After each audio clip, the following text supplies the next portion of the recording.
Assalamualaikum warahmatullahi wabarakatuh. Selamat pagi, salam sejahtera untuk kita semuanya. Perkenalkan, saya Ahmad Dahlan Bedowi, Sarjana Hukum Magister Hukum, dosen tetap di program studi Hukum Keluarga Islam pada Sekolah Tinggi Agama Islam Hidayatul Tulab, Kediri. Topik pada perkuliahan hari ini yaitu membahas mengenai perceraian dalam perspektif hukum dan sosial pada mata kuliah Hukum Acara Perdata dalam Hukum Keluarga Islam. Sasarannya yaitu mahasiswa hukum atau sosial pada semester 4 sampai dengan semester 6. Saya presentasi dulu. Ini kiranya ada 30 mahasiswa yang saya lihat hadir semuanya ya. Untuk memulai perkuliahan, marilah kita buka dengan bacaan suratul Fatihah. Semoga apa yang kita pelajari hari ini bisa membawa manfaat dan keberkahan pada ilmu yang kita pelajari. Amin ya rabbal alamin. Fatihah. Baik, hari ini kita akan membahas salah satu tema yang sangat penting dalam kehidupan masyarakat, yaitu perceraian. Fenomena ini tidak hanya berdampak pada pasangan suami istri, tapi juga anak, keluarga besar, dan bahkan stabilitas sosial. Yang pertama, apa yang kalian pahami tentang perceraian? Mengapa perceraian sering terjadi? Dan menurut kalian, apakah perceraian adalah solusi ataukah sebuah masalah?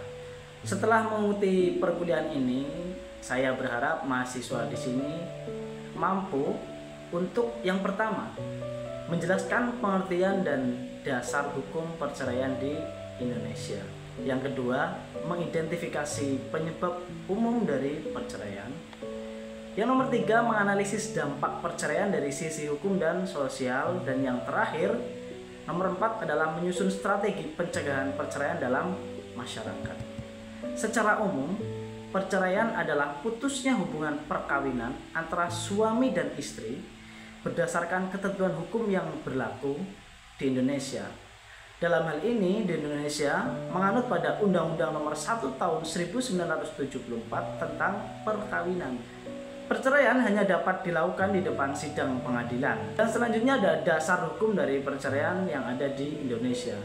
Yang pertama, Undang-Undang Nomor 1 Tahun 1974 tentang perkawinan. Yang kedua, ada kompilasi hukum Islam khusus bagi yang beragama Islam.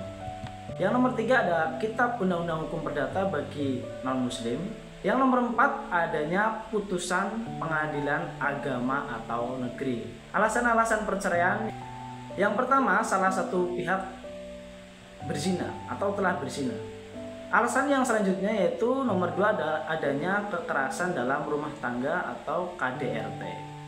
Kekerasan dalam rumah tangga ini mengacu pada segala bentuk kekerasan yang terjadi dalam hubungan keluarga atau rumah tangga, baik itu kekerasan fisik, psikis, seksual, maupun penelantaran.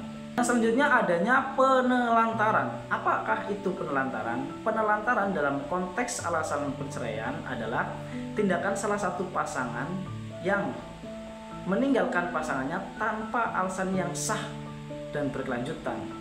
Yang selanjutnya nomor 4 yaitu adanya perselisihan yang terus-menerus. Jika perselisihan tersebut tidak dapat diselesaikan dan tidak ada harapan untuk hidup rukun kembali, maka pengadilan dapat mengabulkan permohonan atau gugatan perceraian.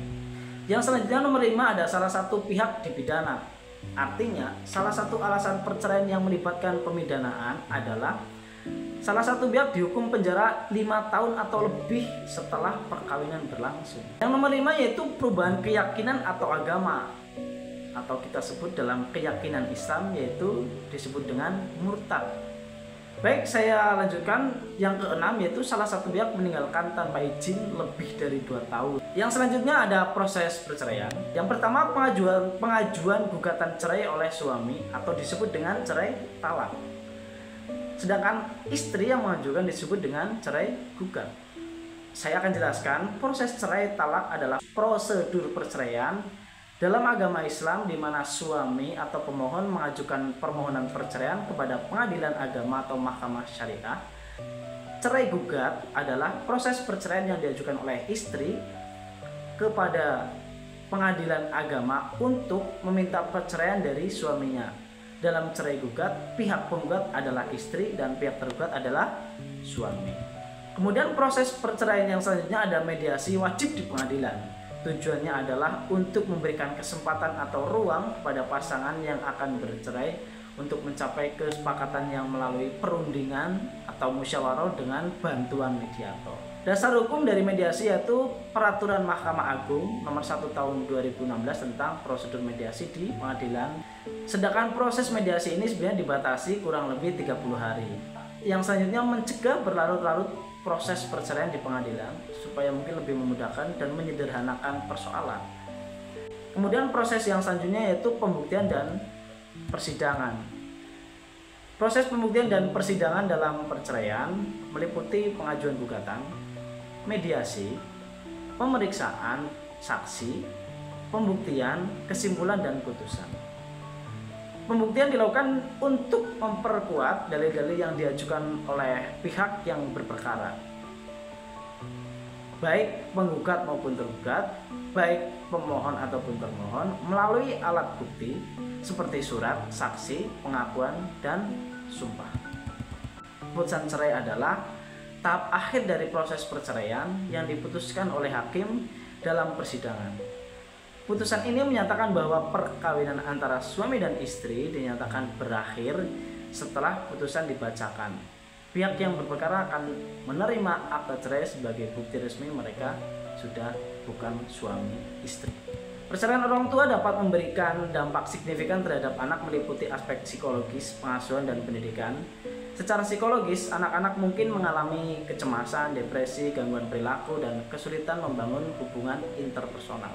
Dalam hal pengasuhan, perceraian dapat menyebabkan perubahan dalam pola asuh, seperti berkurangnya perhatian dan kasih sayang, serta ketidakstabilan lingkungan. Dampaknya pada pendidikan bisa berupa penurunan motivasi belajar, kesulitan berkonsentrasi, dan prestasi akademik yang menurun. Dampak psikologisnya yaitu yang pertama ada kecemasan dan depresi. Anak-anak mungkin merasa khawatir tentang masa depan, perubahan dalam kehidupan sehari-hari, dan takut akan perpisahan lebih lanjut yang berkepanjangan. Yang selanjutnya ada gangguan perilaku. Beberapa anak menunjukkan perubahan perilaku seperti menjadi lebih agresif, menarik diri dari lingkungan sosial, dan mengembangkan kebiasaan buruk. Ada kesulitan hubungan interpersonal, maksudnya anak-anak mengalami kesulitan membangun dan mempertahankan hubungan yang sehat dengan teman sebaya dan orang lain. Mengenai kesehatan mental, misalnya ada kecemasan, depresi, bahkan percobaan bunuh diri itu juga bisa. Ada dampak pengasuhan, misalkan pola asuh menjadi kurang konsisten, kurang perhatian, dan kurang kasih sayang. Ada juga ketidakstabilan lingkungan, maksudnya yaitu perubahan tempat tinggal, misalkan sekolah dan rutinitas sehari-hari.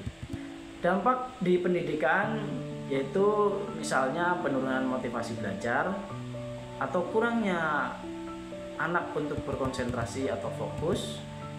Terus kemudian adanya prestasi akademik yang menurun. Yang selanjutnya ada dampak terhadap ekonomi.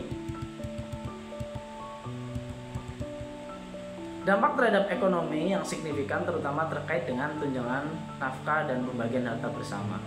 Tunjangan nafkah diberikan untuk memenuhi kebutuhan hidup mantan pasangan atau anak-anak, sementara pembagian harta bersama memastikan keadilan dalam distribusi aset yang diperoleh selama pernikahan. Ada studi kasus seperti ini misalkan. Seorang istri menggugat cerai karena suami tidak memberikan nafkah lahir selama 1 tahun dan tidak pulang ke rumah. Pertanyaannya adalah, apakah alasan ini sah menurut hukum? Yang kedua, hak apa saja yang bisa diminta istri kepada suami? Yang nomor 3, bagaimana posisi anak dalam kasus ini? Baik, saya simpulkan pada perguruan hari ini, perceraian adalah jalan terakhir yang ditempuh ketika rumah tangga tidak bisa dipertahankan. Sebagai calon praktisi hukum atau akademisi, kita perlu memahami aspek hukumnya secara utuh sekaligus memiliki kepekaan terhadap dampak sosialnya. Saya berikan tugas kepada teman-teman mahasiswa di sini. Tulislah esai 2 halaman mengenai strategi pencegahan perceraian di era digital.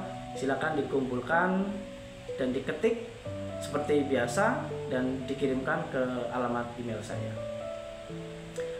Baik, untuk pertemuan kali ini saya kira cukup. Terima kasih untuk semuanya. Mohon maaf bila ada kesalahan dan kekurangan. Sampai jumpa di pertemuan selanjutnya. Jangan lupa terus belajar. Saya akhiri. Wassalamualaikum warahmatullahi wabarakatuh.